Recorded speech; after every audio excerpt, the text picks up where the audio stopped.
some changes Jamaica that is you known can make. for reggae music, and dancehall from the 80s, 90s, let's say 2000 was reggae music. The music Mhm. today is not dancehall, it's not Jamaican, it's 100% influenced by the US, Yes. and it's not Jamaican. I cannot rap over a flamenco song. It Mhm. can't work. But what happened to flamenco? It will always stay flamenco. Reggae will always stay Well, reggae. it's But that don't mean so we can't have different No, components in Davaine, Jamaica. Davaine, This is a Davaine, vibe, new Jamaica. the root, Davaine, the root, Davaine. the vibe, always the Yeah. same. Then you can add and put it and dress it different. But the root, the vibe, always the same. No, Because no, if we not, can't. We can't. It can't change everything. We can't change I it, don't and it's believe so, still Davaine. Jamaican. let's Eh? create I don't Jamaican believe so. flamenco right now.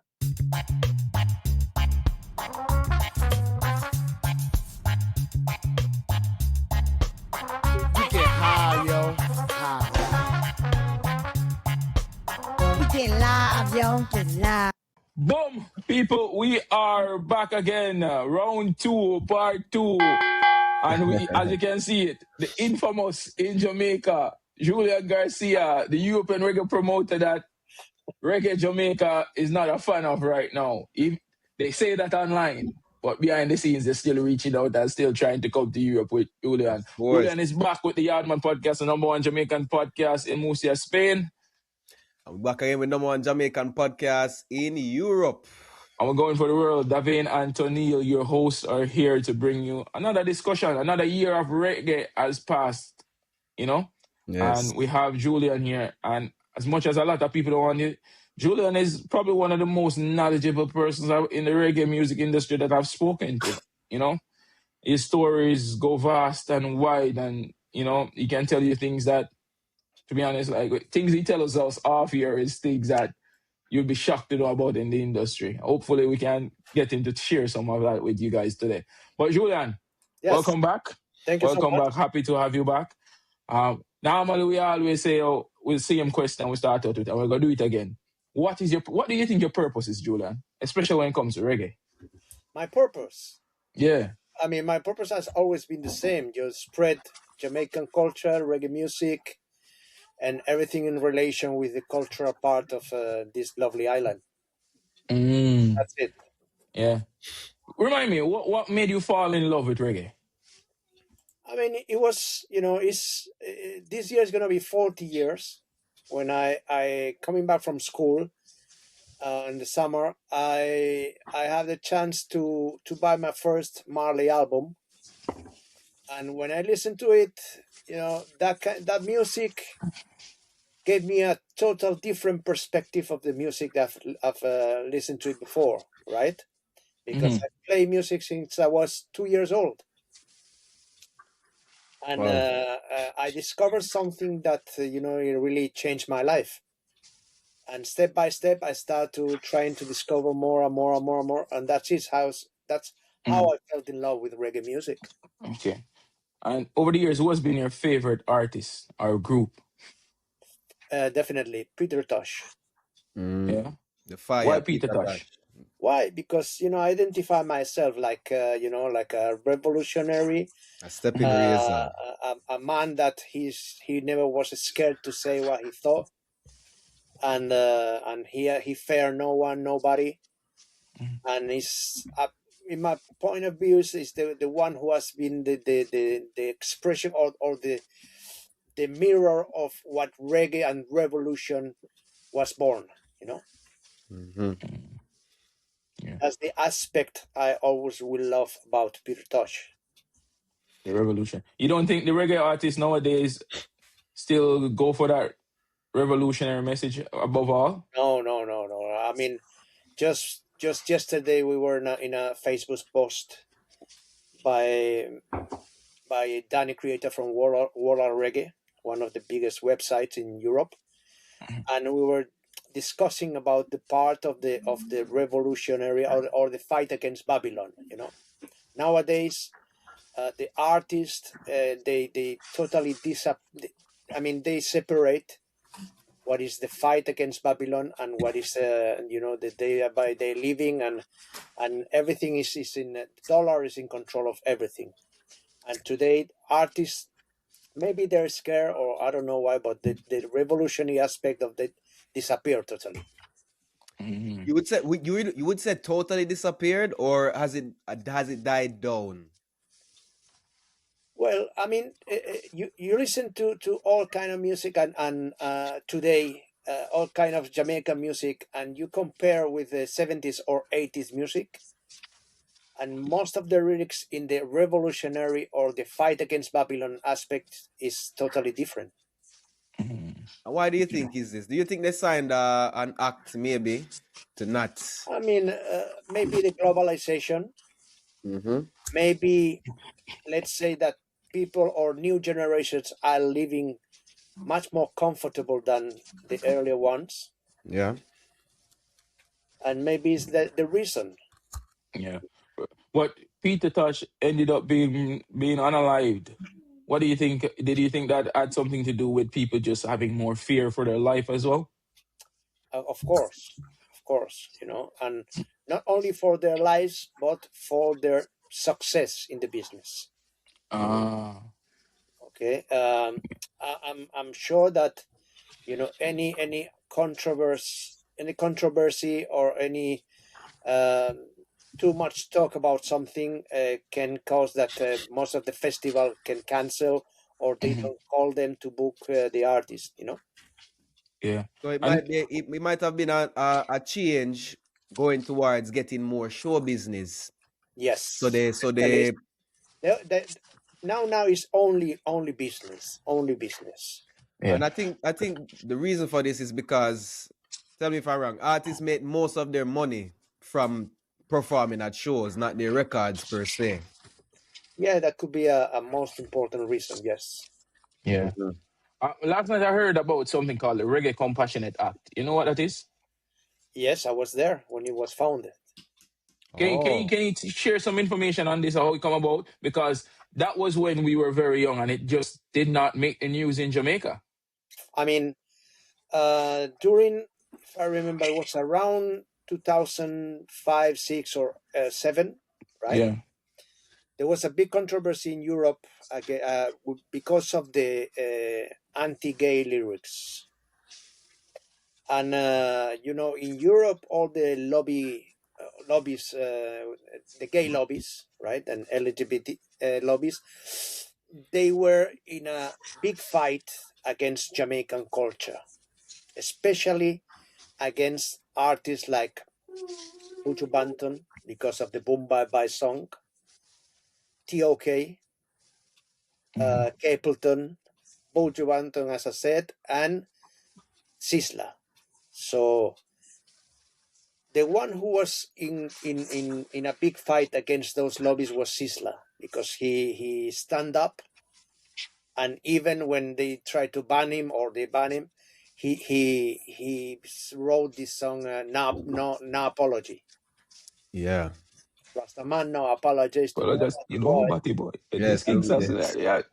So Yeah. at Famous. that time, they're doing big in Europe, but all the lobby gays tried to stop promoters to bring those artists there, and I was the one who suffered a lot with the Sisla shows. He was cancelled 2 times in Spain, and obviously in Germany, in France.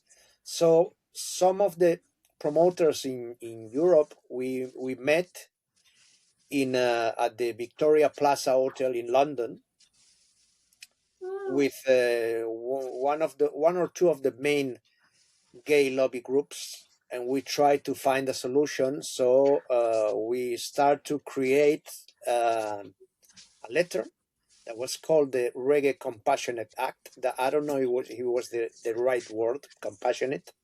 Mhm. And we tried to make artists sign this letter, saying that there is a compromise, that not to sing anymore those kind of songs, and not to promote violence and kill another human being and all kind of stuff. And we try to use this Reggae Compassionate Act to demonstrate that the thing against gays, that was over, but for some artists was not. Okay. And Who signed it? what Navin? Was there a consequence for artists who signed the act and then did not complete with the act? I mean, some artists like Capleton, for example, he got a lot of critics in Jamaica, back in Jamaica, because he, you know, they accuse him of selling their culture and selling their, you know, and promoting sodomite and those practices that at that time he was really banned in Jamaica or forbidden, right? It still is. It still is, yes. Yeah. And artists like Sizzlas, they never signed. Even somebody tried to make a false signature, but Sizzla never signed that. Who signed? Buju, TOK, Capleton, what else? Beanie Man, maybe? Beanie Man. And even Beanie Man tried to stand up in his positions, but then when he saw that nobody was booking him, he went back. Okay. Okay, but it was a lot of controversy in Jamaica because of this letter and because of the artist who signed it, you know. I have a question related to this also. Since that signing of the RCA, the Reggae Compassion Act, did you see less acts coming over to Europe? Yes, For the ones who did not sign, for example, I mean, was it like a requirement for you to sign it to come and perform in Europe? I mean, as soon as you announce one of those artists coming on tour or coming to Spain, as it affects me, I have to go to the police, to the local government, and show those documents and trying to explain them that even I record the audio of those shows. And I remember at one of the Sizzla shows, there was like between 10-15 policemen inside the venue. Yeah. You know, just trying to control that no song was sung at that time.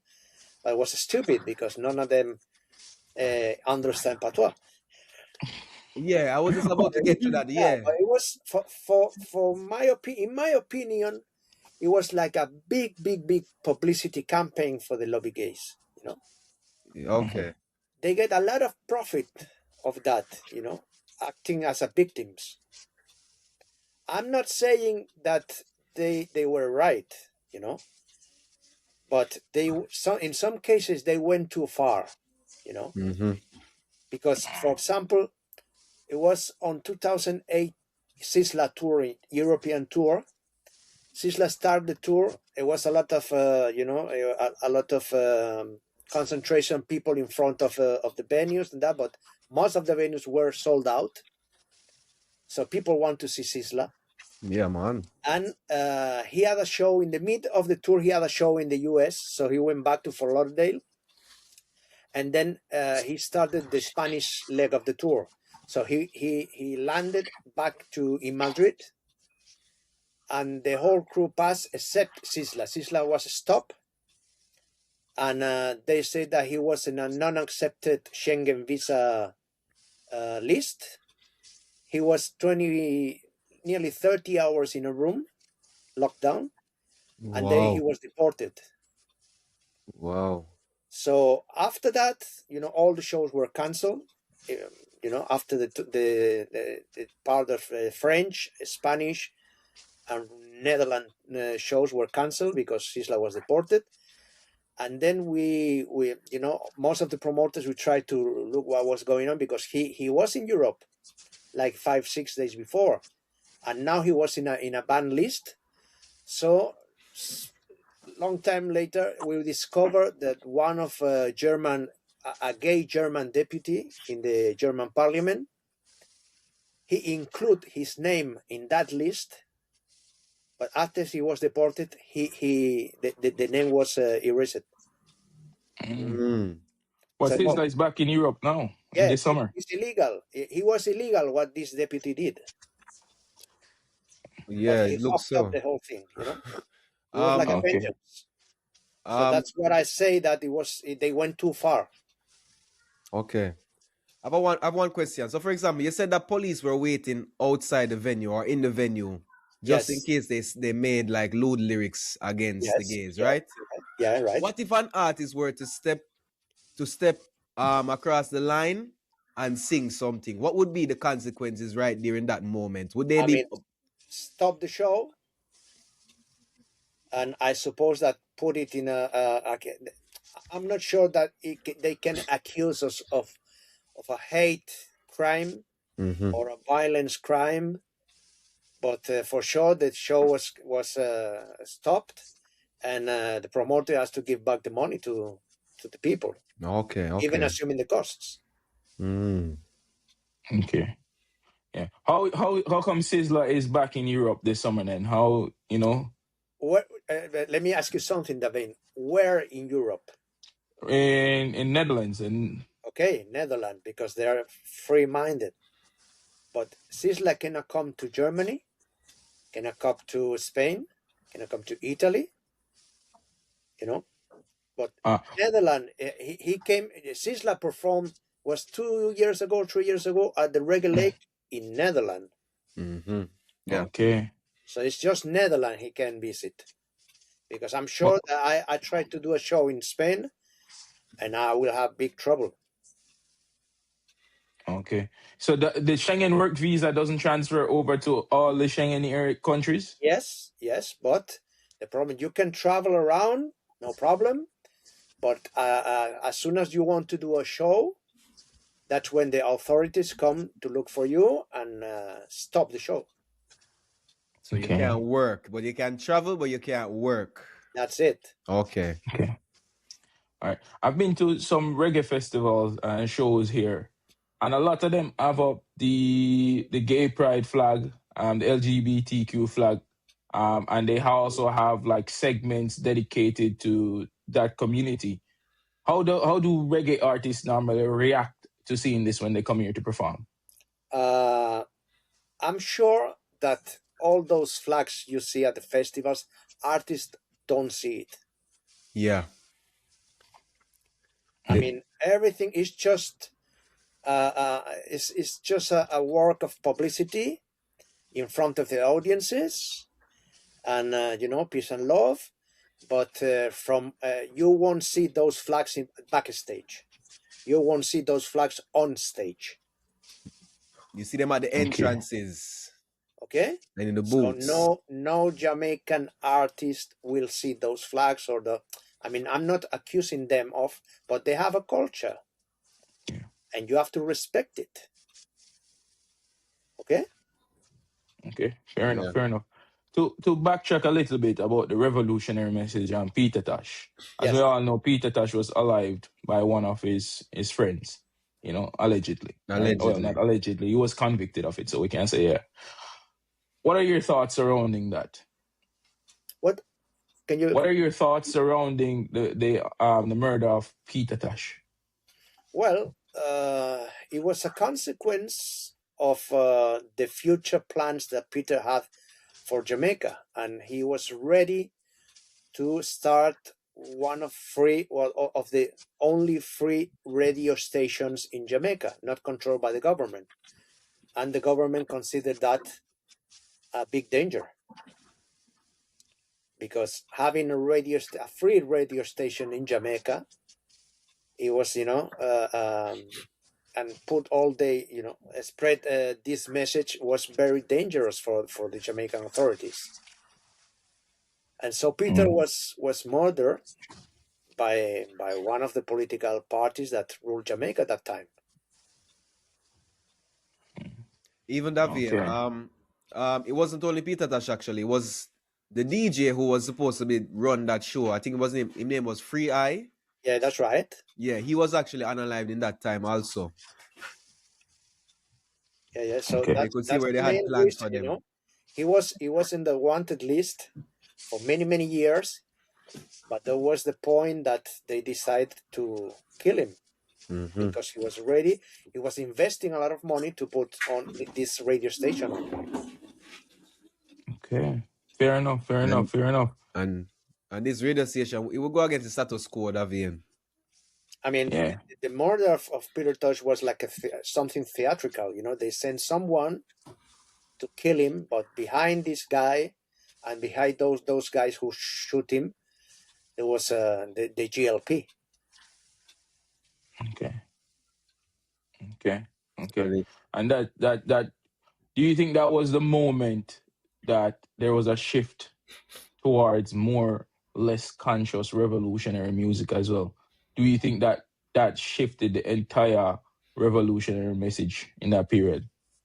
Yeah, I mean, not really, because after that, in my opinion, is because the globalization brings, everybody wants to get money and money and money, and the spiritual part or the revolutionary part tried to disappear because people or artists were just thinking about money and selling and shows and and business, and the revolutionary was stopping them to being booked or to being played. And as I said before, the economical conditions they improve all over the world. Even there's a lot of poverty still. I'm not saying that, but you have to understand my words. But I talked with a Jamaican friend in Kingston, and he said, look, we went to Waterhouse, right? Look, there's like 10, 15 cars. When I was young, no car around. So that's a signal, So maybe there's still poverty, there's a lot of necessities, but it's true that people are not living extreme poverty as before, So there's more money in the industry grew, and there's more money in the industry. So once there's more money in the industry, more people want to Yeah, go on the commercial side of it and expand their catalog in that order to look go abroad as well. look the Jamaican projects for the next 10 years, there's a big, there's a lot of buildings, a lot of hotels, Jamaica is Highways as growing well. economically, right? And people are their conditions are improving. I don't know which is normally it's a lot. Sure, people are improving and the rest are same, But Mhm. Jamaica, my first time in Jamaica was 95, and 30 years later, Jamaica is in a much more better condition than before. Yeah, we have to admit that the rich are getting richer in Jamaica at a higher rate.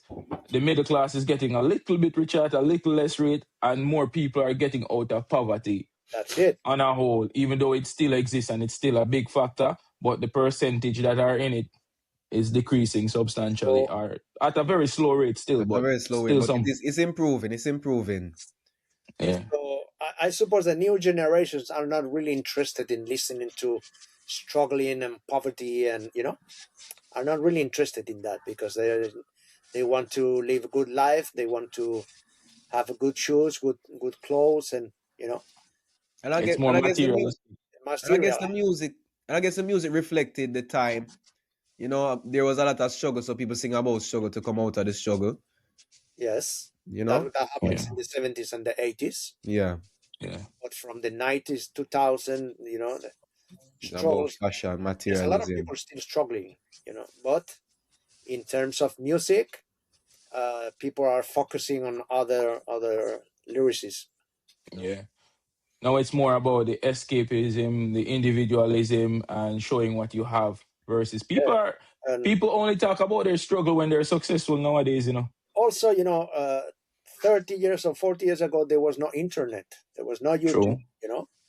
So the young generations now are looking up to Dubai and to the Emirates and to the good life, and and they're all day looking. You have access to everything in every corner of the planet, Yeah.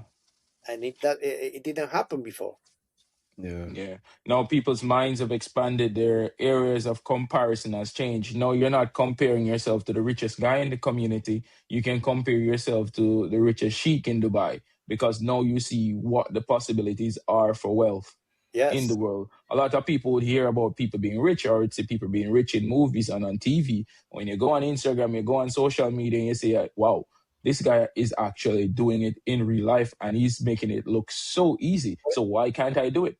But in my opinion, it's not only focusing in Jamaica; it's the whole world, right? Yeah. You know, Mhm. I was growing and going to high school in the 80s. In the 80s, we have, there was the wars. There was the U.S. trying to stop the communism. Yeah. There was Mandela was in prison. South Africa was the apartheid. There was a lot of things that have to be fixed. Today, we have wars, but people are watching on TV the war, but then they turn off the TV and that's it. No war, no more war. True. Desensitized. Okay, so the times are different. The generations are very different. And now it's sad, but most of the people consider that the war is a business also. So the war in Ukraine and Russia will end maybe this year, but I'm sure that there's another war starting in the next months in other part of the world. Yeah. But people Yeah. look at it like a TV show, Yeah. Turn it on, turn it off, forget about it. and that's it. But nobody, as any reggae artist, sing about the wars in the world, about Ukraine or about Gaza. No, because they don't want to be confronted with the Israel people or the Zionist people, The Jews, yeah. because it may cost them. Kabaka did this stupidity about the Israel, and he was banned. They canceled some shows in Germany, and it was just a small comment he made. Imagine if you sing a song against Israel or against what is going on in Gaza, you're gonna be banned for life. Yeah. So that's why that's why the revolutionary spirit disappeared. Yeah. Do you think that these organizations, these entities, these bodies are working in the background to stifle the industry and strangle it slowly? I So mean, Would that be the more legitimate excuse for like reggae not being as dominant as it used to be? Like these organizations are there strangling its growth, but it happens all the. I mean, in the history of reggae music, reggae music was banned by the BBC. Mhm. There were the pirate stations Yes. who spread reggae music in England. They were broadcasting from boats in the middle of the sea, because they cannot broadcast from England.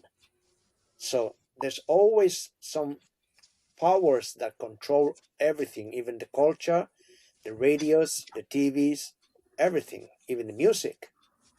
Okay. Look at the Grammys. The Grammys is a joke in terms of reggae music. Because just check, from 1985 was the first time that Black Uhuru won the Grammy. Yeah.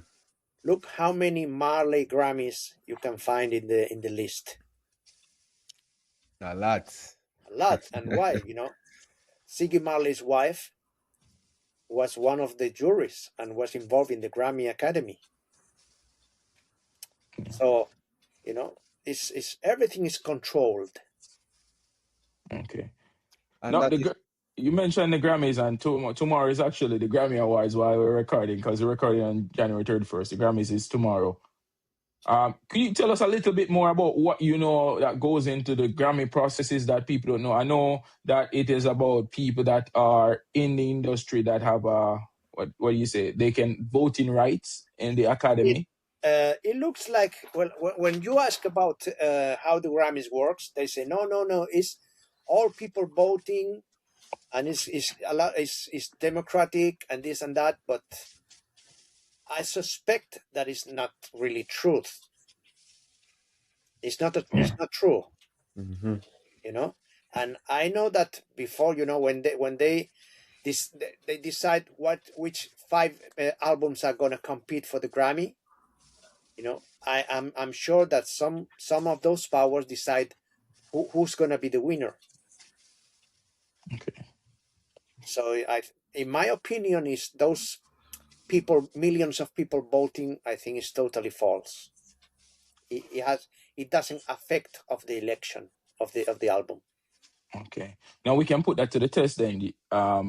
Who do you think will win the Grammys this year? Because this episode will drop after the Grammys. Let's see if we can get your prediction right. That would be a fun little game. I don't care, Davaine, because everything is false. Okay. And you know, I say Grammy winner, Grammy Award winner, and this and that, but it means nothing. Oh, you don't think the Grammys actually affect someone's booking power? No, not at all.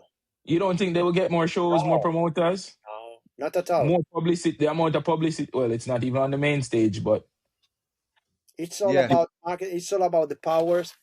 I mean, Julian Marley did a tour on 2024, a long tour for more than 2 months.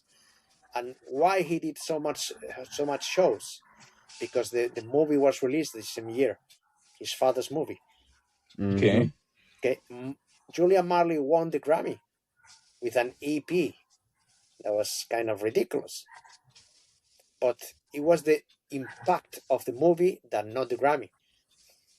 So the Grammy. So when I think about it, then, so you're saying that the Grammy is just useless in the reggae music industry, like it's just a token award. It doesn't give you any credibility. It doesn't. I mean, you can show it as a you can show it in front of all the bookers, but in my opinion, it's useless. So if an artist just won the Grammy and they're like, okay, I just won the Grammy, you used to charge me 10K, you used to book me for 10K, now I want 12K because I just won a Grammy. You would not say yes to that? They won't pay more because you won the Grammy. No. Oh. It doesn't Why not? at all. Why not? All right. So I don't know, because if you win, because as I said, the concept or the way the Grammy is designed and some powers decide who's gonna win. It doesn't affect of the choices of the people listening to this music or that music. Not because you won the Grammy, because you get the Grammy. Maybe, I don't know, maybe 5, 6, 7 months after you release the record, right? Yeah. And people have listened to this record, and it doesn't affect in the way that they're not gonna be much more. He's not getting much more fans because they won the Grammy. Yeah. Okay, maybe because reggae music is small compared with rock or pop music, or Yeah. Which would you say moves the scale more? Performing at the Grammys or winning the Grammys for your publicity as an artist? Performance in the Grammys is gonna give you, the whole world is gonna watch you. Okay. Even in Spain, when today is the Grammys, right?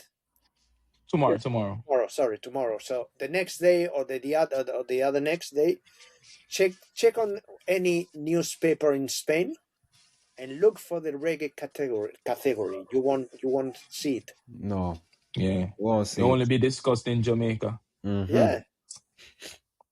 and the reggae industry. You see the news, primetime news in Spain, and they say the Grammys, the winners are this, that. No reference to reggae. Never. Has there ever been a Spanish artist that has been nominated for the reggae album Grammy? Spanish, not, but maybe, I'm not sure, but maybe Latin American, yes. Any band from Argentina, I think. Yeah, maybe Dread Marai, maybe, for example. Los Pericos. Los Pericos. I remember that name. I know that name, back yeah. in the days, or Gondwana, maybe. Okay. And all right, speaking of the Latin area now, what do you think about reggae in Latin America and South America, in Brazil and those countries? And Brazil is not Latin America. No, South America. What do you think about it in South America? I mean, South America is back in. It's like in Europe, still some artists going there, but not really too often, right? There's no reggae shows in Latin America. Reggae festivals, I mean, Brazil, as you mentioned it, Brazil is growing and growing because it's a very big festival there, the República do Reggae. Yeah. And this festival is getting massive, it's since the last 5-6 years is growing. There's a lot of people, and reggae music is growing in Brazil, also because they have their own reggae, Brazilian reggae artists that are really very famous there. Okay. Okay? All right. But, Brazil is the new mecca of reggae, it looks like, Everyone's going there because Jamaicans can go there without a visa as well. This festival, the no visa, and this festival, is makes the culture being really well spread around in Brazil. Okay. Why not Africa though? Because reggae should be Africa too. The problem is money. Yeah. Yeah. And the problem also is that the reggae artists, they don't want to adapt to the economical African reality.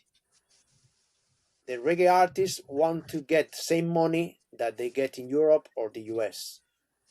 And you cannot charge more than 10 euros per ticket in Africa. So how can you cover the costs?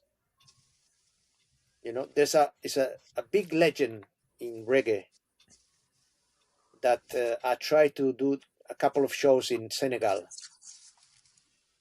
And I explained the situation, and he didn't accept the reality, and he wants to get paid same as in Europe. So that could not be possible. That's it. There's some people now. It's a small festival being created in Sierra Leone, the One Nation Festival, and I think Queen Ifrica was there, and someone else I can remember, maybe Turbulence. I'm not sure. But I think someone just went to Sierra Leone. Is it Anthony B or somebody? Yeah, I think Africa for sure. I'm really, because I saw her videos there, but it's a really small thing, Yeah. And I know sometimes Inner Circle was in Uganda. Proto G was in Uganda also maybe 5-6 years ago. Yeah, Sizzla was also there in Kenya. Sizzla was there, but when they go there, they don't bring their bands. It's just the artists, and because they cannot afford to travel like 10 people from Jamaica. Yeah, it's a lot.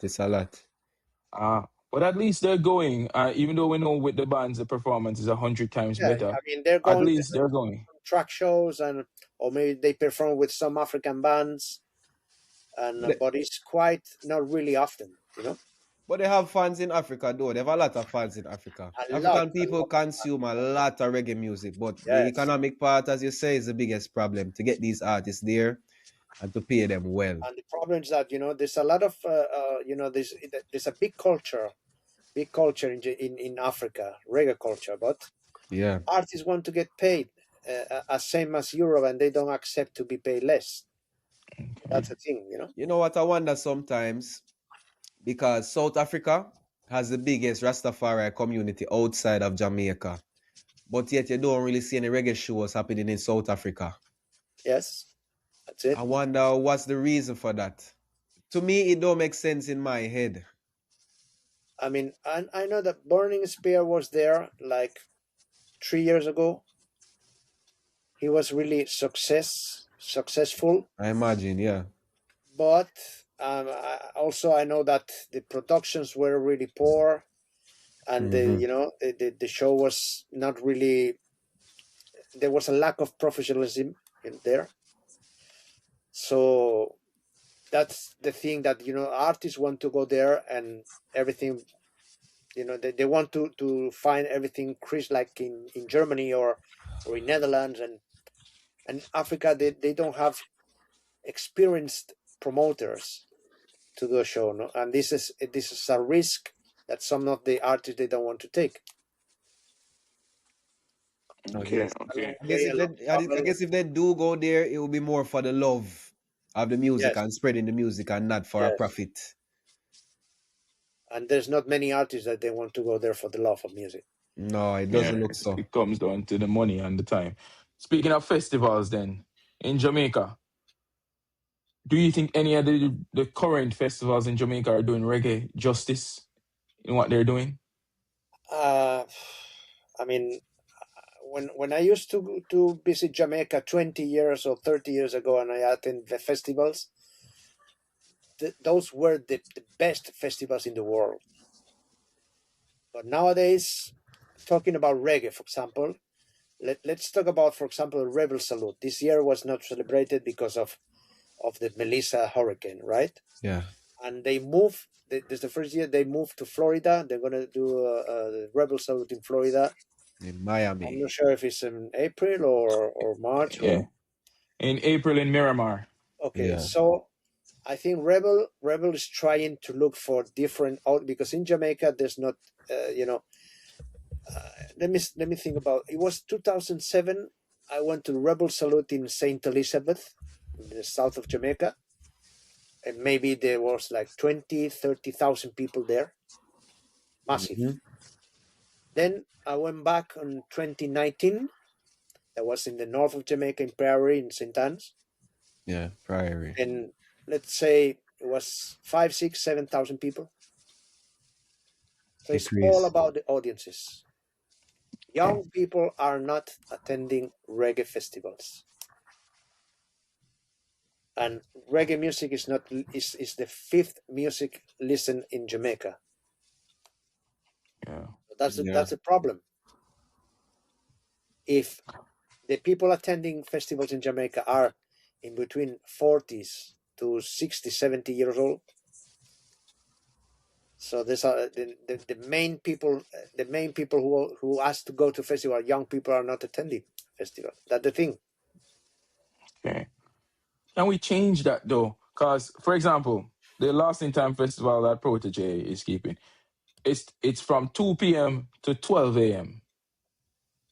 Mm-hmm. That makes it more family accessible. That makes it more accessible for young people, because young people can still go to the reggae festival and then them can go a club afterwards. If them want, yes.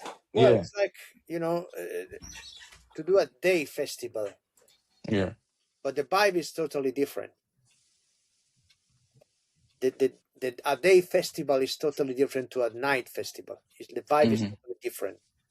The day festival, the vibe is low. And as you said, the family thing, everything quiet, everything relaxed. It's a different thing. No, but I can see it. I can see it working, because that's my vision for a reggae festival in Jamaica, where it's not only a night festival. I want it to be family inclusive, because the music and the content and the music can go for all ages. So you can go, so boom, get in your car, pack up with your family, and you're saying, hey, we're going to this reggae festival. We got there maybe in the evening, have some food. There was a lot of festivals back in the day that they start at 6 in the afternoon. Mm-hmm. And there was a lot of families attending those festivals from 5, 6 in the afternoon until 10 or midnight. Yeah. Then after midnight, the big artists come on stage until 7 in the morning. Yeah. So there was a family part and the main music part, Yeah. And also, when you say reggae Lost in Time festival or reggae festival, I mean, it's the same people around Protege. He's not booking other artists that not around his environment. Yeah. So But it has to start somewhere. It has to start somewhere. Yeah, I mean, I'm really happy that those kind of things happen in Jamaica, apart from Sunfest. But Sunfest is just for tourists. But that's always going to be a big factor in it as well, because that adds a layer of attractiveness that people are coming into the country for that festival. So if let's say I organize a festival where it's day and night. I open the gates, let's say 3, 4 p.m. You can come in with your kids, have the rides there, music playing in the background, and the family there. And then the artists come in the night. There's camping. People can go to the beach. You have some beach parties set up in some beach venues. Everything that just for like an entire week or weekend in Jamaica. Everyone is there. Everyone is flying. The diaspora is coming in. They bring their family. The people that international. Let me ask you something. Why I went I travel more than 10,000 kilometers to attend a Jamaican festival, because I can see artists that never perform in Spain or in Europe. Yeah. But those artists and Lost in Time, Protege, like Jesse Royals, they've been in Europe many times. So how many Yeah, but years ago will travel to Jamaica to attend that festival?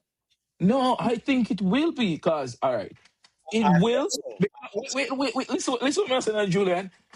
Going to a reggae festival in Spain, even if you take the same one and put it in Jamaica, the entire vibe change. Even if you carry the same lineup, the Yes. entire vibe change, the entire culture Because of the around it atmosphere, change. because of And being a people will be like, Jamaican. whoa, instead of me booking this big festival outside of Jamaica and going there and booking and taking my family there, why don't I go to Jamaica? The beaches are better. The culture is more authentic. It's not fabricated. I can see the island. I can go where the mecca of the music is and enjoy that.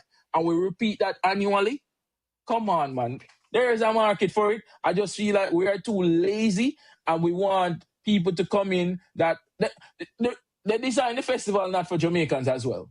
They design the festivals for Americans because those are the biggest ones flying in to see it. They don't design it so, yo, I'm going to come and see this artist. Why is there fucking international acts, non-international reggae acts? Why is there a rapper at a reggae festival? Yeah, I mean, yes. But do you think, I mean, it's the point of view in Europe is quite different. I mean, it was what you are explaining is ideal, you know. It will be wonderful that this will happen, but the generations of today are not really, you know, they prefer to go to a festival and spend there 1 week or 3 days, and planning to go to Jamaica with families that is quite complicated. No, because I go to festivals here and I see people from New Zealand coming to Spain. Even though Jamaica, if a man is Yeah, leaving from New Zealand and Australia and the Philippines, no comparison, you know. no, but why wouldn't they do that? They would do that to go to Jamaica because the cost of survival and the cost of the most expensive thing to go to Jamaica for them would be the flights. You get what I'm saying? And The if hotels, and internationals are happy to do camping. hotels are expensive than the No, flight. that's why I'm accounting for that. The hotels will be more expensive, but there are a lot of people willing to camp. You know, that's where the government comes in and say, all right, people are paying expensive flights to come here for this period. Let's make it affordable for them to actually stay in the hotels. Like you can't just say, oh, I'm going to charge you $300 for a night. No. No, you say, all right, this man is coming. He's going to spend that money anyway in the culture. Yeah, Why but is the It's hotel not, making the most of the money? it's not necessarily the hotels either, you know. The hotels have to come together and agree yeah, I on mean, a price, and them have in, them budget already. in my opinion, is just, you know, if you travel to Jamaica and you want to experience the Jamaican vibe and the beaches and whatever, but if you have the purpose to see artists that are not coming to Europe, for me, could be much more better, you know.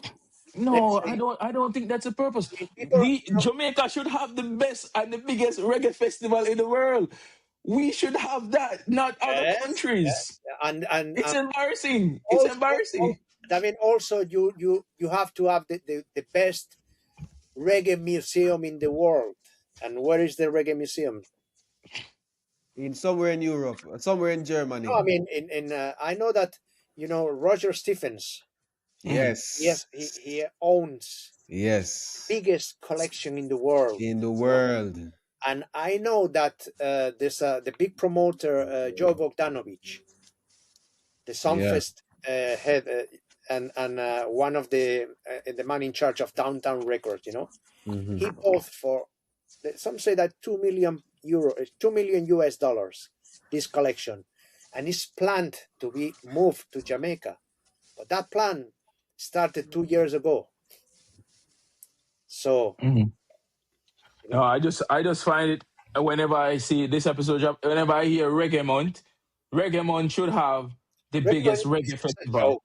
Yeah, that's what I'm saying. It's like, oh, let's celebrate our culture, but we don't have anything solid in stone. There's just old people, you know, they have a lot of you know, of they know a lot, you know, like Yeah. Forbes, and you know, the lectures they do at Mona University and this and that, but all years are the same.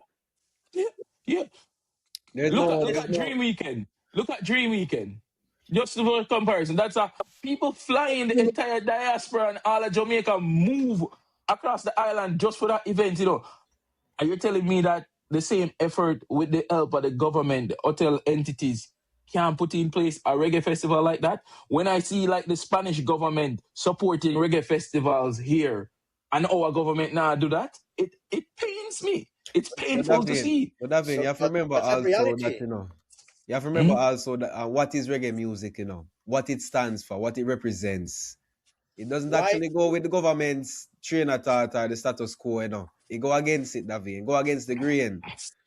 But don't come out and then go on. So it's something you want to tolerate, but not promote necessarily. There must be a reason why Damian Marley is not doing, the cruise, the Jamrock cruise. Yeah. Why they have been successful for maybe 10 years now? More, yeah. Why he never did that in Jamaica? It's just a fight. It's just a question I'm trying to know the answer, but I don't know. Why he never did that in Jamaica? Instead of a cruise, do a big festival in Jamaica. I don't know. No one seems to want to take the risk. That's why I'm happy TThe is put it on this festival, and hopefully it can be an example to show that it can work, and now we can expand and make it even bigger for the next year. I hope so, and I wish I wish him the best, and I wish him that it's going to be a big success and start growing year by year. But the thing is that with the lineup they have, non-European is interested because TThe is coming next summer to tour. So why you have to go to Jamaica to go and attend the festival? Yeah, but you know what I'm saying? Once this festival is started, Julian, once this festival starts having its name and it becomes synonymous with reggae in Jamaica, people will wait. People will be like, am I going here or am I going here? Let me wait on the lineup to see which one I'm going to. And plus, there is enough. There is enough. Look at the summer here. Look at all the reggae festivals. They overlap here. They overlap. And which one of them will not get a good attendance? And why Rebel Salute is not working anymore? Why Rebel Salute is not working anymore? The thing with Rebel, hold on. The thing with Rebel Salute, the thing with Reggae Salute, incredible lineups with maybe 60 artists in a wonderful environment in the north of Jamaica, plenty of hotels, plenty of the best beaches in the world, and it's not working. Yeah. Why? All right. My thing with Rebel Salute, why it's not working as well, is because these artists, some of them, they're very accessible as well in Jamaica. You will see them right next to you in a club. You will see them go up on a club stage, which is not bad, but it's good that the Rebel Salute is there, pushing through these people, but it doesn't give the same pulling power. Whenever there is a Buju Banton show, traffic black off in Jamaica to go, You get what I'm saying? So it could be a consequence of the lineup. Like these artists, until Rebel Salute, you don't hear about them. Because when a man go to Rebel Salute, he might go Rebel Salute to hear some artists where them not hear, if they hear, them not hear a song from them. Them not hear a song. So you're telling me that it's artist's fault? No. I will never blame one stakeholder in anything. It's a conglomeration of the people, the artists, the promoter, everybody. Them create a product that is no longer attractive. I'm spending my money, and I want to spend my money. It needs to be somewhat attractive for me. So I work hard for my money. If I'm going to spend $50 to go to a festival, I have to think about that. TThe has to book Buju. No, for this one? For his lasting, you know why Lasting Time Festival will be a success? Why? Because it is fresh. Okay. It is fresh. All the artists on it, even though they've been in reggae for a year, they are the fresh. We still see them as being young. When you look at TThe is what, 40-something, almost 50? But we don't see TThe as that. We see TThe as a young youth in reggae. We see Chronixx as a young youth in reggae. Chronixx have 30-something still. So, you know? And then we see Lila Haike, we see Martima. We're like, whoa, there's so much freshness, so much invigoration around this. That's a festival I would book my flight to go see, based on that young lineup, Okay. You get what I'm saying? There's new energy. They're not repeating the same people over and over and recycling the artists them. If you go to Rebel Salute, you can tell exactly who got that Rebel Salute every year in Jamaica. Well, not really, but The lineup is quite similar every year. Yeah, you can't hear Queen Africa go there. Tony Rebel, well, Tony and Cape Town, every year. Turbulence. But yeah, but Davian, stop that it was there. the Stop it easy. Yeah, but that's what I'm saying. Yeah. And also, you have to market the thing better. I don't think it's being marketed or changed enough. Everybody know Rebel Salute, we just go say a bag of artists run out on the stage. What's the new innovative? What's making it fresh? How are they reinventing themselves every year? If I keep selling you the same device every year, it's not like Apple, we trick people, I'm selling you the same product, the same artist, but how am I making it different this year? That's how Sting died as well, because Sting used to have so much energy in it, because every year it would be 2 new artists ready for clash. It's like it was scripted. Yeah. Mhm. At the moment that you can't find 2 artists clash, No Sting. no Sting, because the freshness is gone. Yes, The freshness is gone. you're right. That's what keeps Reggae Sumfest as well, because they're trying new things. Even Sting had very good lineups, Yeah. It has great lineups, but the selling point that Sting is the clash. The moment was the clash, of course. Yeah, the unique selling point of Sting is the clash. And if you're not getting that clash at Sting, it's like, I'll see them at another show then. Yeah. You're talking with one of the survivors of the Vibes Cartel and Ninja Man clash. You were there? I was there. Wow. Yeah? Who won? Nobody won there. Everybody, The fans didn't win. even Sting lose. Yeah. Well, Davian. After that was the beginning of the end. After that, Yeah. But Davian, as we had a live video last night, and I said the same thing to you, Davian. For these things to work, for this festival to work, I believe in this festival also. I believe in the format, you know what I'm saying? But for these things to work, it can be only for using the same format for 1 year, and maybe it not working this year. You try it a second year, you try it a third time, a fourth time. But you have to invest faith, money, and time in a festival like this. 1, you're going to promote reggae. 2, you're promoting a festival that going to boost your GDP, and people going to want to come after years seeing the festival being carried out in such a way. And the way how you describe the perfect festival, Davaine, I think it's more a European looking festival. The way how you describe. No, we can't. No, we have it, Tony. We have that. Well, I know, but because in a Jamaican culture, I said this again last night, we usually, it's not that we're not family oriented, but we kind of separate big people from little pitney when it comes on to these kind of things. Having a day festival, for me, is the perfect idea. You might have a segment, for example, from 2 p.m. to 6 p.m., which is for the family and friends and kids, and after 6 p.m., big people time. Different artists come on. However, as I said, we need to invest faith and time with these festivals. We can't expect it to work in a 1 or 2 years. Just looking at the state of how reggae is these days, it will never work in just 2 years.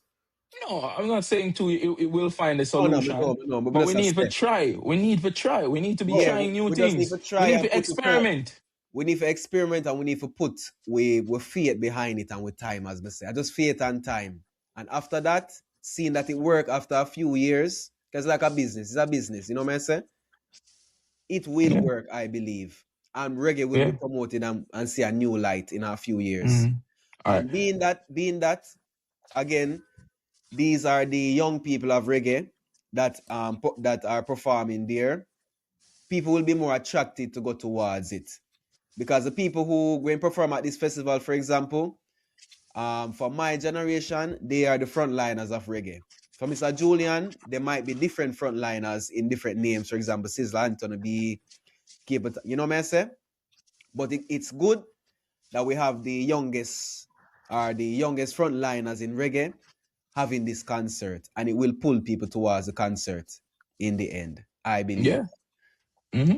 And also, it could be very important if Protege can give the opportunity to young people to come there and perform. Yes, again, the established artists have to give the opportunity to non-established artists, young people that are trying to uplift their careers, and nobody's, they're knocking every door and nobody's is attending them. Yeah. So that could be one of the, there's a lot of exposure, because when this festival happens, the next day Europe is commenting and talking about this festival. Yes. So every little youth that performs there, the whole Europe will know about him.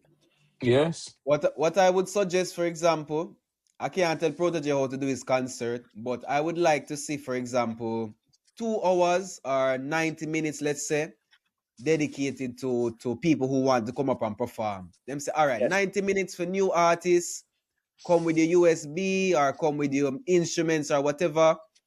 Each of you get 10 minutes, for example, and you put on a performance. Let's It promote would be live just like music.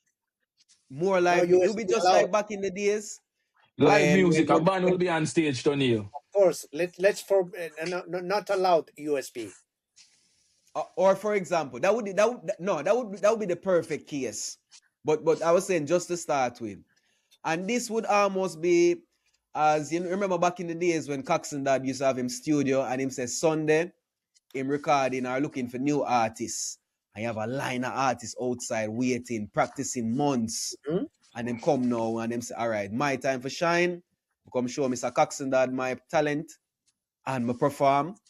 I'm gonna get a spotlight because Last in Time Festival is not a small festival. People actually looking out for it and waiting for it. And as Mr. Julian said, at least a week after the festival, people going to be talking about it, and automatically the artists will be promoted as youths. And they might All even of get these shows. festivals. And they might In even the get internet shows. They era- come in summer because summer, Europe full of festivals.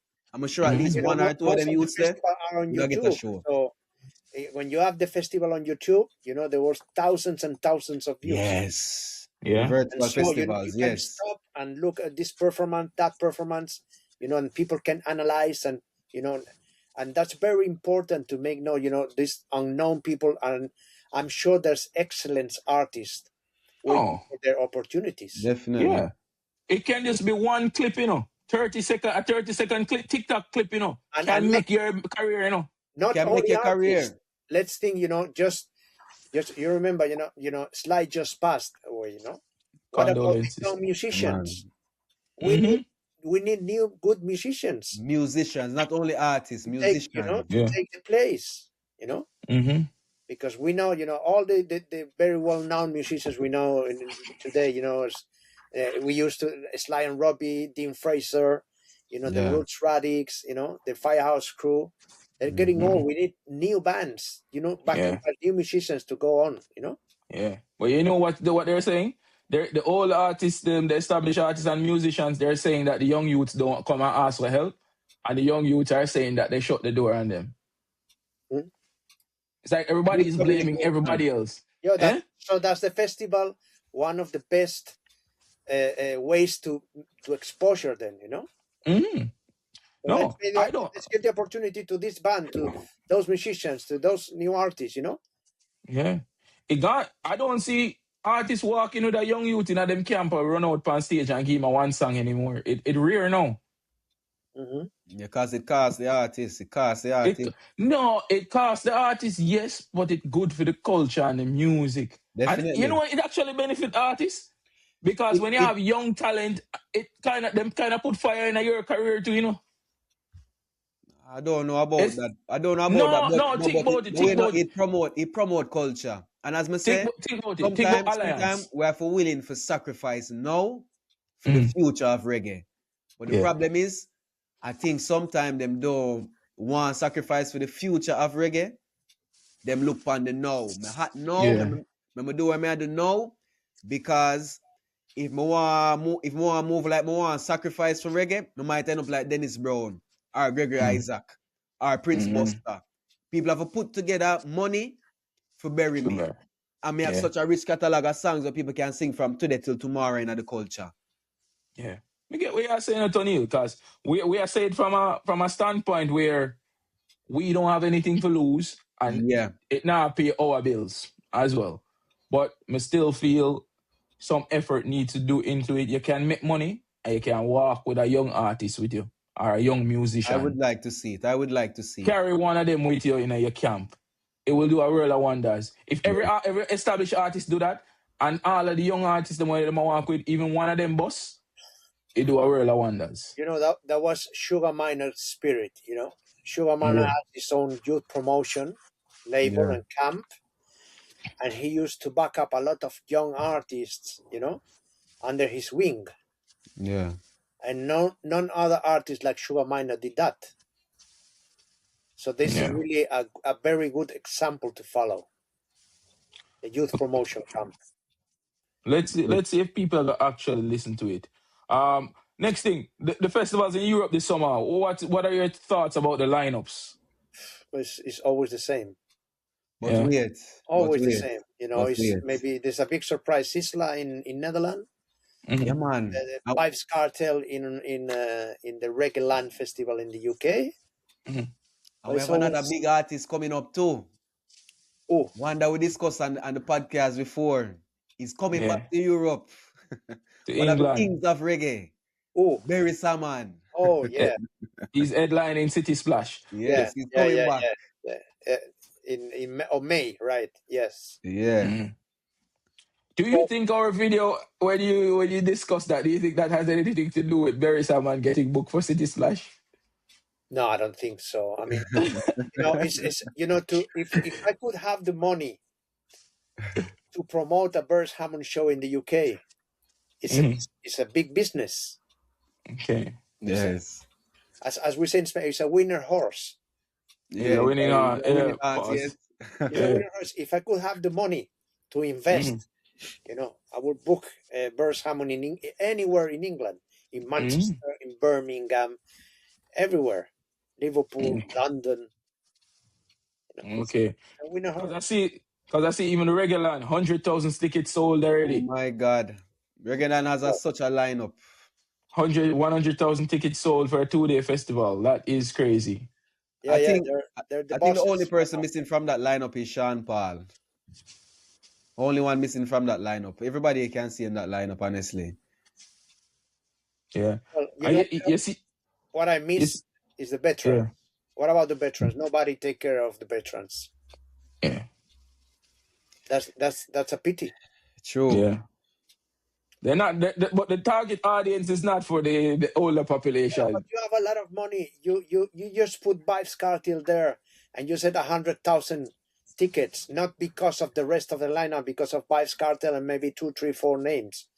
Yeah. So if you need 120 artists like they have, why not include the veterans? True. Because you don't have to sell ticket with them. Just the big lineup of the festival is selling whole tickets. Yeah, but the veterans cut in, and that don't necessarily mean every man is going to perform on the main stage. No, I mean, because they have different stages at these festivals. I think they have 7 stages. 7 stages. Wow. Yes, you can attend seven different parts of the festival. The running order is going to be tough, though, to get people to move from stage to see certain artists. That's the only thing I don't like about when there are too many stages. Yeah. Like someone is performing and you want to see a piece of their performance and you want to see the other one performance. Jam, when back in the days when Summer Jam was the biggest festival in Europe, they had 3 stages, and sometimes you have to choose one. Or I want to see Luciano, but at the same time the next stage was TOK. Or in the same stage was Sanchez, and the same stage, So it's a pity because you miss one of the shows because you want to attend the other one. you know. Yeah. So You have to it make makes a Because no, of the choice. makes overlap, no yeah. sense. I like the festivals they have. There were some festivals they have two stages, right next to other. So there was a performance in the first one, and the next one was they were arranging everything and setting up everything. So as soon as this show of the right finish, it started the next one. So the people just have Mm. to move the head. You know, Yeah, yeah, that's yeah. it. You know, it was everything was in continue. There's no lull. There's no lull moment. No, so you don't have to move, and that's the so you don't miss artists because you want to attend another artist. That was the Mm. perfect plan. Yeah, I think from that would be ideal, honestly.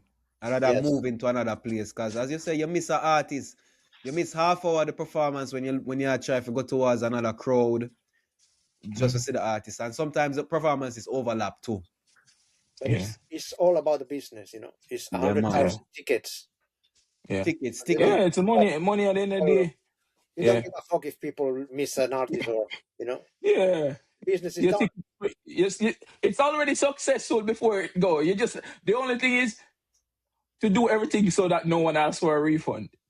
Yeah, Yeah. Because basically. they already going to the bank, they already spending that money in their minds. They're like, no, we just have to ensure no one asks for a refund. Yeah. 100,000 tickets in a man. Yep. A lot. That's a lot. The only A lot thing is of that people. they have to take care of something that is really wrong, and there was a lot of people complaining about the services. Mm. Because if you have to attend 100,000 people there, Mhm. it's gonna be it's critic with the toilets, Yep. the bars. I remember some people are attending the Reggae Land Festival say that if you want to get a burger or you want to get some food, you have to wait for maybe 45 to 50 minutes. Yeah. If you So they want need to go to. to the toilet, you need to go to toilet. You miss half of of a show Yeah. just waiting on the line. Mm. So So they need to work on that. that. Maybe this year they know that they know and they have a better understanding of the numbers and what happened last year. They will improve on that, I feel. If they don't improve Davaine, on that, it's because they don't focus on it. Davaine, I think a festival is a festival, and that will always be a problem of a festival. I don't think It is. there is a solution, but will they find the solution? Yeah. How I much think they allocate bathrooms? more of the funds towards the quality of the performances and the venue, instead of actually the bathrooms and these kind of things.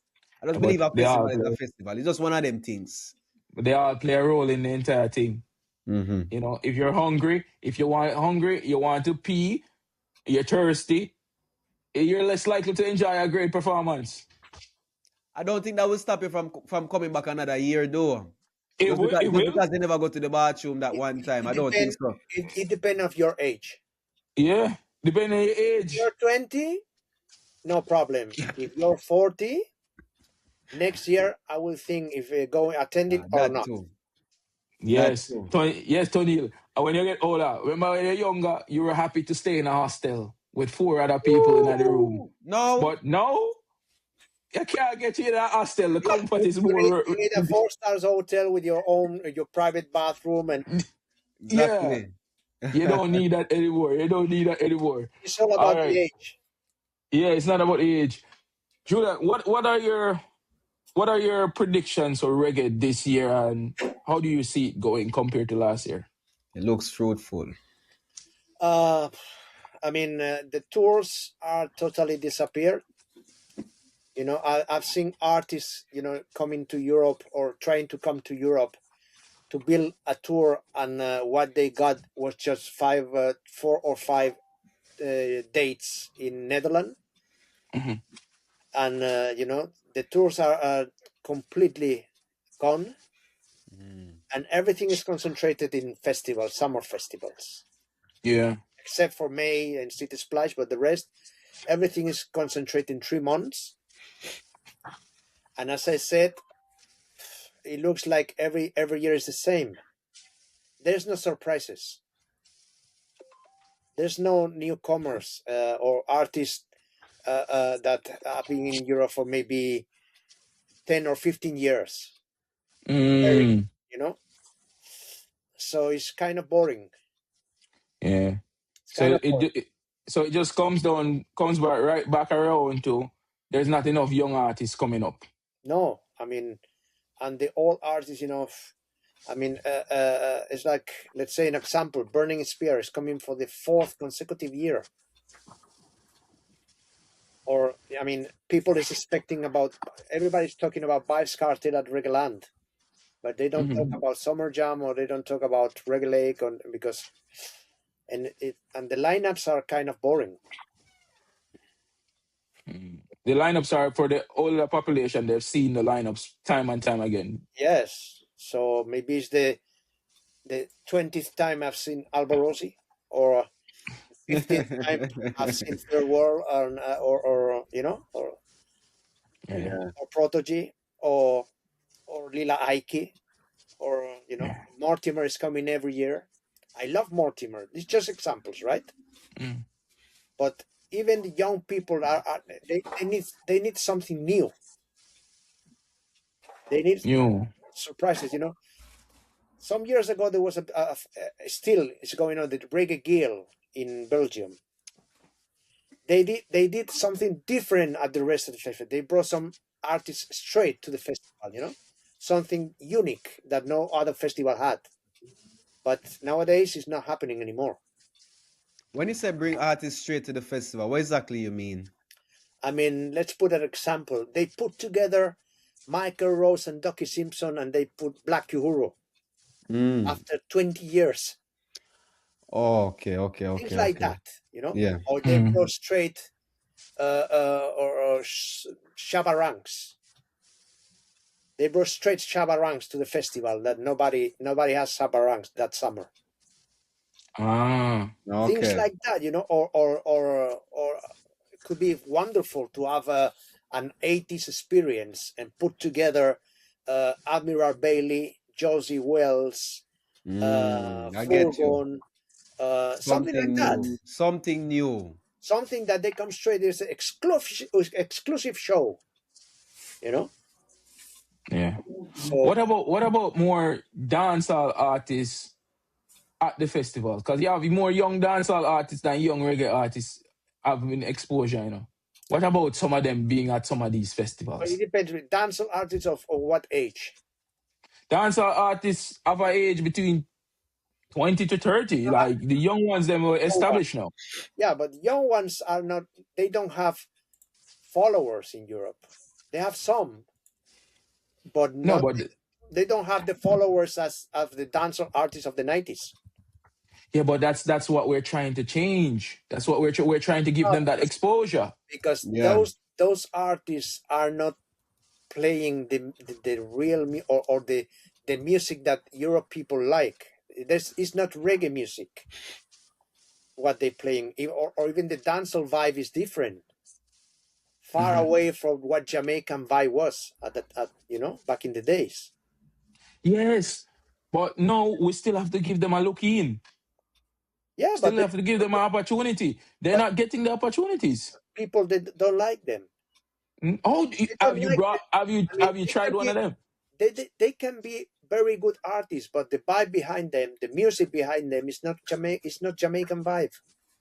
So that's why the Europeans are not accepting that kind of rhythms or vibe, I understand, yeah. Because they don't accept that because it not look Jamaican. It's hip hop or dark music or trap music. Nothing to compare with the dancehall vibe and dancehall rhythms from the 90s or from the 80s, Yeah, we have a friend from London, Yardi TV. He has a term that he coined for these artists. He calls them canoe artists, canoe boat artists, because their music is like a canoe boat. And how far can a canoe boat leave and go from Jamaica? It can go to Cuba, it can go to other places in the Caribbean, it might reach to Miami, but that's the furthest it will reach. And another thing when it comes down to that, it's almost as if sometimes when we try to explain to people in Spain that not all Jamaicans look like me. I'm the stereotypical looking one, But if you try to explain to them, I have all kind of people in Jamaica, it's almost like them shocked, and it's like them not trying to buy that because of the image them have of Jamaica, and them like that image, and they want to keep that image. I believe it's the same thing when it comes down to dancehall music. Them want it to stay a certain way, them like it a certain way, and them not willing to go with the changes that dancehall going with these days. In And my it's I will like opinion, always. it's and the all about the potential music. of the youths. It's all about the music. I always say that if you can add a rhythm guitar, a reggae rhythm guitar on the rhythm, is Jamaican. Yeah. Try to add a rhythm guitar, a junk, a junk, a junk. Try to add this to the music of today. You can't. I'm still all for pushing them forward, because what we define as Jamaican, we have to accept that it will be dynamic and changing. Always. The Yeah. culture will always be changing, and we can't say, "Oh, this is my definition of Jamaican. I'm not going to accept what the young youths are putting out," because in 20 years, they're going to be the ones that are there. We're losing the legends. They're dropping quickly. Yeah, but if in 50 or 16 years I've been working like this, why you come now and trying to do it differently? No, there's always room for change. Of There's course. just because something. But There's you have to always make room for it. change and innovation. Like, we can't expect the music to stay to what we liked when we were younger. Julian, your taste in music. Huh? Davaine, let me put an example. Can you imagine somebody doing flamenco and rapping over the music? Tell him. Ask him. No, can't work. There's some can't change. work. There's some changes Jamaica that you can sound make. for reggae music, and dancehall from the 80s, 90s, let's say 2000, was reggae music. The music today is not dancehall, it's not Jamaican, it's 100% influenced by the US. Yes. And it's not Jamaican. I cannot rap over a flamenco song. It can't work. But what happened to flamenco? It will always stay flamenco. Reggae will always stay reggae. But that don't mean so we can't have different components in Jamaica. This is the new Jamaica. The root, the vibe is always the same. Then you can add and put it and dress it different. But the root, the vibe, always the same. No, we can't change everything. We can't change it and it's still Jamaican. Let's create Jamaican flamenco right now. So we probably could. We could do a reggae flamenco fusion. Okay, not fusion. Flamge. Something different. Don't talk about fusion. Do new things. No, but there's no new things. There's nothing new. Another artist has tried it and we adapt to it. I just don't like the fight that they're getting.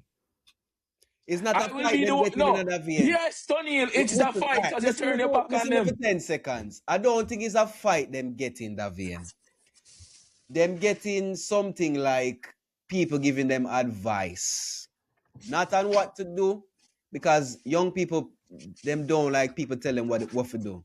Them will do the opposite how you tell them to do. Of course. But as concerned citizens, Jamaicans, from the diaspora, we see the repercussions of not using the dancehall blueprint and the erosion of the music over the years. The further we go away from the blueprint. Isn't that saying something? Davaine? That's saying, isn't that saying something? Tony, I understand what you both are saying, but I just don't think it's on us to impose what we like on the young youth's creativity. They should create the music that they want to listen. If that means that it loses what we like, that's on them. They're making music for them and their age group and their audience. This is the same fight reggae used to get, This is the same fight reggae used to get, With the exception of the message in the music, because the older people used to say, this is not our kind of music. Why we gonna fight the young youth? Let them make their music. Okay, the thing is, they just have to realize that if they want to be successful, not only in Jamaica but abroad, okay, if you're doing a music that the people in the US or in Europe are not accepting it, be intelligent and try to make something. You have to sell a product. Even you like your product, if people don't accept it, try to make it different and try to make people accept it. And if people in Europe is a roots reggae audiences, okay? How much longer? How many more years? For how many more years? I mean, I'm maybe always, forever. Would you say that the audience is declining every year? Yes, because the music is going far from reggae. Is you know, that's the thing. They're not keeping reggae vibe and the real thing on the root. They're not keeping the flame up. That's the thing. Yeah. And there's no new artist trying to do something, let's say, different than Luciano or than Sisla, but with the same base, with the same foundation. If you change the foundation, you're doing something totally different, and it's not reggae. And my problem is the change we're going towards, because we definitely see where the music now is heavily influenced by America. The thing is, Davaine, if this music were to change and it was changing towards a new Jamaican identity, which is fully influenced by cultures within Jamaica, that would be fine with me. But the direction it going towards is America. The materialism, the lyrical content, even the musical content. Them even call it rap, dancehall. That's everything to you, Davaine, I believe. No, Tony, you know, it's a shift where I don't think we actually need right now going towards that. I don't know if them do it because of the American market.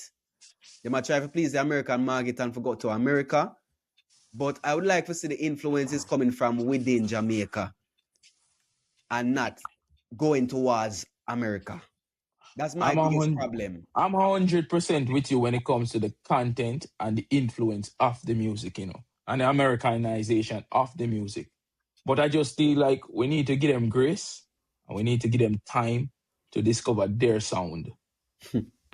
Davaine. And without experimentation, there will not be a new sound. We need new sound to continue the music. And every artist takes influences from other cultures. And we won't live in a world where we'll ever maintain the Jamaican identity that we grew up with. Our kids won't have that. Davaine, even before I was born, there was a music called Mento. Yeah. And there was an evolution, okay? And there was a music called Ska. Yeah. And it was the next evolution, rocksteady, and then reggae. Okay. Okay? Mento is not reggae. Ska is not reggae. So what people are doing today is not reggae, and they're trying to use the word or trying to be in reggae market to put them inside, but it's not reggae. So you want them to find a different name. They need to name it. We've been saying this. A different name, but it's Get not a different. You would be happy if they name it something else? No happy, but I mean, they're trying to use the reggae market, the reggae industry to introduce this music and introduce this. It's totally different. So call it, you know? So create your music, create your business, create your industry, and try to look for your audiences. But don't call it reggae. Okay, that I can agree with. Maybe they should be more creative in naming it. Yeah. Yes. And trying to look for different audiences and different markets. Because the only thing that they have in common, it comes from Jamaica. That's the only thing they have in common. Okay. So they don't do dancehall, they don't do trap dancehall. Let's say they do Jamaican trap. Let's say I can accept it. They do Jamaican. You can accept Jamaican trap. Yes.